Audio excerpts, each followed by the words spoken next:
Hello again, everyone. Truck CB Sales here with a tune-up report from my friend down south and it's RCI-2970N2. Well, we got it ready to go. We changed the green keypad display over to the blue. Looks kind of purple in the video, but I assure you it is a beautiful blue to match the blue display. Did the voltage regulator upgrade as well as the ER2030 Plus upgrade in the radio section. Let's get right to it.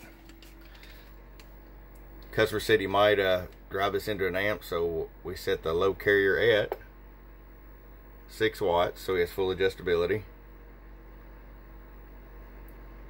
Right there, about 48 on high. I'll show you average power swing. Hello, 100 watt bird in the corner. Let's turn the peak kit off. 250 watt slug average. Hello. About 140 bird. Peak power. Hello. That 250 is laid over in the corner, so probably about 260 or so.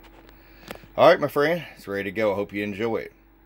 If it's something you'd like to have done, just give me a shout. Your friend Truck at truckcbsales@gmail.com. Bump bump.